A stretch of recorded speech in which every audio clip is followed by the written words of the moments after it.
Henry Hazlitt's Economics in One Lesson, Chapter 1, The Lesson. Economics is haunted by more fallacies than any other study known to man. This is no accident. The inherent difficulties of the subject would be great enough in any case, but they are multiplied 1,000-fold by a factor that is insignificant in, say, physics, mathematics, or medicine. The special pleading of selfish interest. Every group has certain economic interests identical with those of all groups. Every group has also, as we shall see, interests antagonistic to those of all other groups. While certain public policies would in the long run benefit everybody, other policies would benefit only one group only at the expense of all others. The group that would benefit by such policies having such a direct interest in them will argue for them plausibly and persistently. It will hire the best viable minds to devote their whole time in presenting its case, and it will finally either convince the general public that its case is sound or so befuddle it that clear thinking on the subject becomes next to impossible. In addition to these endless pleadings of self-interest, there's a second main factor that spawns new economic fallacies every day. This is the persistent tendency of men to see only the immediate effects of a given policy or its effect only on a special group, and would neglect to inquire what the long-term effects of the policy will be, not only for that special group, but on all groups.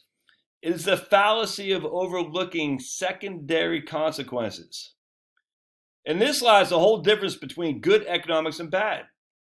The bad economist sees only what immediately strikes the eye. The good economist looks beyond. The bad economist sees only the direct consequences of a proposed course. The good economist looks at the longer and indirect consequence. The bad economist sees only what the effect of a given policy has been or will be on one particular group. The good economist inquires on also what the effect of policy will be on all groups. The distinction may seem obvious. The precaution of looking for all the consequences of a given policy to everyone may seem elementary.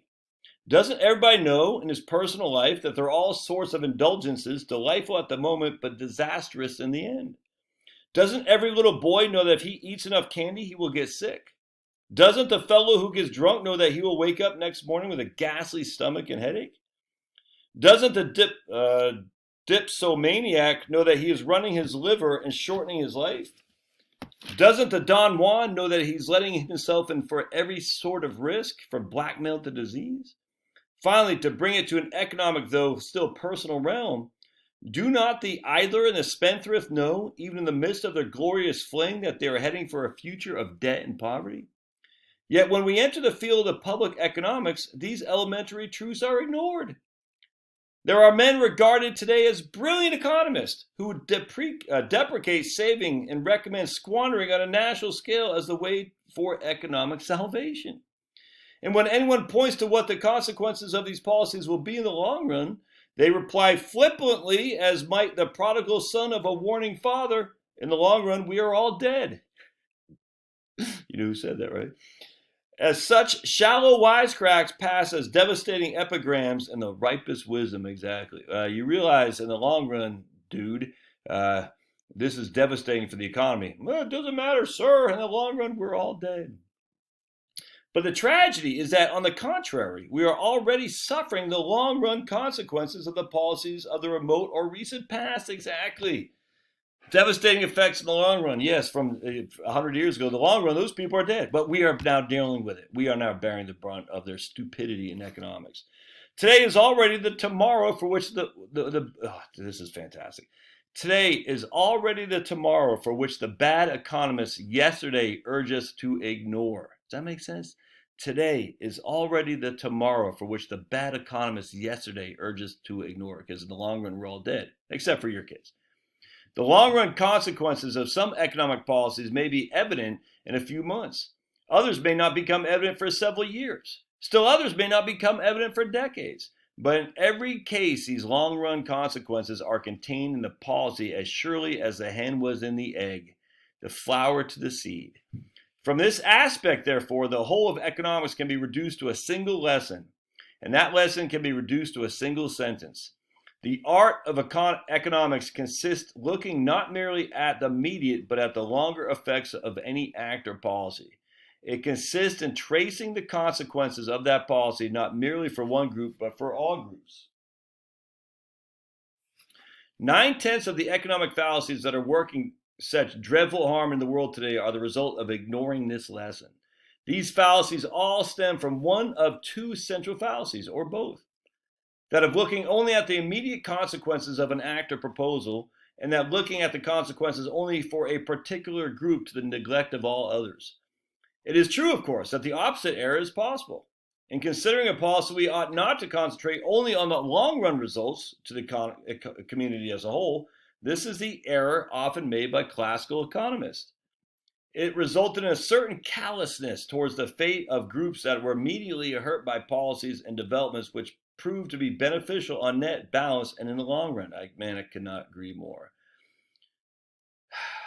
This is going to hurt everybody in the long run. Okay, but right now I'm suffering. What? This is where it's not even callous. It's just a lack of understanding how politics works, actually. You still got to get votes. You still got to win. You got to do that by helping people in the short term. The Republicans never get this either. But comparatively, few people today make this error. And those few consist mainly of professional economists. The most frequent fallacy by far today, the fallacy that emerges again and again in nearly every conversation that touches on economic affairs, the error of a few thousand political speeches, the central sophism of the new economics is to concentrate on the short-run effects of policies on special groups and to ignore or belittle the long-run effects on the community as a whole. The new economists flatter themselves that this is a great, almost revolutionary advance over the methods of the classical or orthodox economist, because the former take into consideration short-run effects which the latter often ignored. But in themselves, ignoring or slighting the long-run effects, they are making a far more serious error. They overlook the woods in a precise and minute examination of particular trees. Their methods and conclusions are often profoundly reactionary. They are sometimes surprised to find themselves in accord with the 17th mercantilism. They fall, in fact, into the ancient errors, or would if they were not so inconsistent, that the classical economists we had hoped had once and for all got rid of. It is often sadly remarked that the bad economists present their errors to the public better than the good economists present their truths. It is often complained that the demagogues can be more plausible in putting forward economic nonsense from the platform than the honest men who try to show what is wrong with it. But the basic reason for this ought not to be mysterious. The reason is that the demagogues and bad economists are presenting half-truths. They are speaking only of the immediate effect of a proposed policy or its effect upon a single group. As far as they go, they might even be right. In these cases, the answer consists in showing that the proposed policy would also have longer and less desirable effects, or that it could benefit one group only at the expense of the other. The answer consists in supplementing and correcting the half-truths with the other half. But to consider that all the chief effects of a proposed course on everybody often requires a long, complicated, and dull chain of reasoning.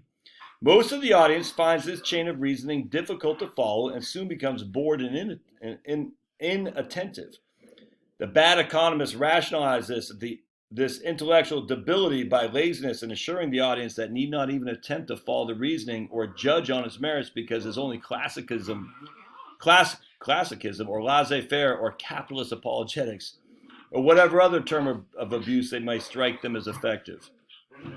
We have stated that the nature of the lesson and of the fallacies that stand in the way in abstract terms, but the lesson will not be driven home, and the fallacies will continue to go unrecognized unless both are illustrated by examples. Through these examples, we can move from the most elementary problems in economics to the most complex and difficult.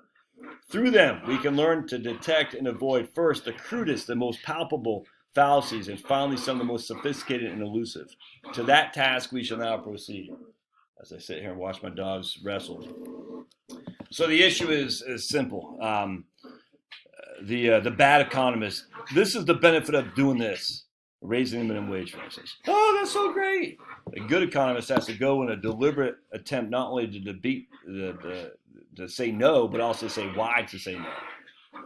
And a lot of people just, I don't want to hear all that. Just do it. And the reason is because the bad economist recognizes that the intellectual debility and laziness by assuring the audience that it need not even attempt to follow the reasoning of the other side. Just listen to the science. Listen to the authorities, the appeal to authority. All right, so part one, chapter one will be the first in the broken window fallacy. We'll get into that here in just a second. So hang tight. Thanks now. As I watch my dogs.